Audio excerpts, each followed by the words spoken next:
Scott Bogg, president of the Association of New Jersey Rifle and Pistol Clubs, is with us. And Scott, thank you, sir, for coming on the program this evening. Hey, you're welcome, and it's great to be back, Cam. It's good to have you here. Now, yesterday at National Review Online, Robert Verbruggen talked with Christie, New Jersey's governor, and asked him about the possibility of reform of the Graves Act. This was the law that was used to go after Brian Aiken last year. Whether or not it was possible to reform the Graves Act, and Governor Christie's response was, quote, no, not at all. In fact, I think the Democrats, if they had a Democratic governor, there would have been even more of these put on the books. They tried to in Corzine's last year, and they got caught up in the legislature trying to do even more. So Governor Christie, it seems, not enthusiastic about the possibility of legislative reform. Scott, I got to ask you, what's your take on the possibility of legislative reform in New Jersey? Well, legislative reform is coming whether they like it or not, and that's because, if they don't do it voluntarily, we're going to force them to do it by challenging the unconstitutional laws of New Jersey in court and gutting them. And once we do, there's going to be a vacuum created, and they'll be forced to change it. I would note, however, that even under the Corzine administration, when that law that snagged Brian Aiken was passed, we warned the legislature specifically of an Aiken-type situation in advance. Mm-hmm. And they told us, oh, don't worry. Well, first of all, the first thing they did was they laughed at us. And so, oh, that'll never happen. And then by the same token, they said, but don't worry. As soon as we pass this, we'll just come back to it next year and we'll fix it, which, of course, they never did.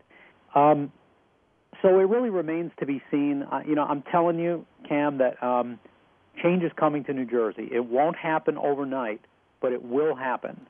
And we've talked about the two lawsuits we have pending. I think I've teased you a little bit with another one we're working on right now that's in the development stage. But one way or another, we're going to bring the Constitution back to the state of New Jersey. It was interesting listening to the contrast, with New Hampshire, with the Evan Knappen segment. The big argument is, do I need a permit or don't I need a permit? And in New Jersey, we have a permit law, but no one can get one. Right. Yeah, exactly. I mean, and New Hampshire is the live free or die state, and I guess the New Jersey is just the attempt to live as free as possible state at this point. Yeah, so something like that. It's we'll give you a permit, when you're already dead state, okay? Because that's the standard. That's the legal standard in New Jersey, okay? Justifiable need, which you need to qualify for a permit, means you have to show to a judge that basically your safety is in imminent jeopardy based on documented threats. So by the time you qualify, it's too late. That is, so self-defense is considered not enough reason. Simply just wanting to be able to defend yourself in case you are the victim of a random violent crime. That's not enough reason to carry. Right. You have to show specific threats of a specific crime. If you just want to protect yourself against unknown threats, sorry, New Jersey doesn't respect that. Which is amazing, because how many crimes in this country are actually premeditated against an individual with documented warnings that the attack is coming.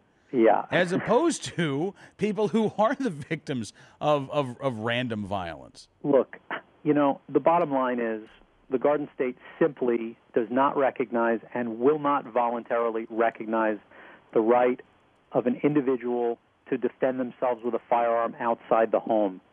We are going to have to drag the state of New Jersey kicking and screaming into compliance with Heller and McDonald, and that's exactly what we're going to do with one of our pending lawsuits.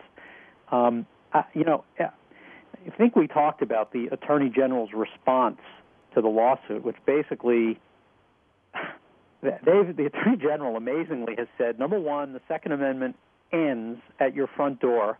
It only exists inside the home. That's how they're interpreting Heller. And number two, the public needs to be protected from law-abiding citizens who are carrying firearms. So, New Jersey is in the dark ages, and, they won't see the light. So we're going to make them feel the heat. Well, Scott, again, I'm looking forward to you unveiling more details about the upcoming lawsuit when you can. And in the meantime, Where is the one gun a month lawsuit right now in New Jersey? Well, the one gun a month lawsuit we're challenging that law, not on constitutional grounds, but on federal preemption grounds. That has been bogged in some procedure, and we're just exiting from the bog right now and getting into the nitty-gritty of it. That one's going to take a while. The right to carry suit is cooking along really rapidly and could actually be in the forefront of the right to carry cases. There's one in Maryland, there's one in New York.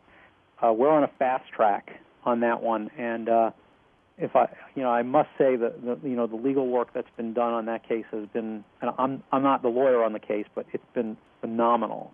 It's a really fine piece of work, and folks can view the pleadings on the ANJRPC website, New Jersey State Rifle and Pistol Association. All right. Well, Scott, again, sir, thank you for coming on the program. Have a great weekend, and I know we'll be talking again very soon. Absolutely, Cam. Take care. You too. Scott Bach, president of the Association of New Jersey Rifle and Pistol Clubs, with us here on Cam and Company.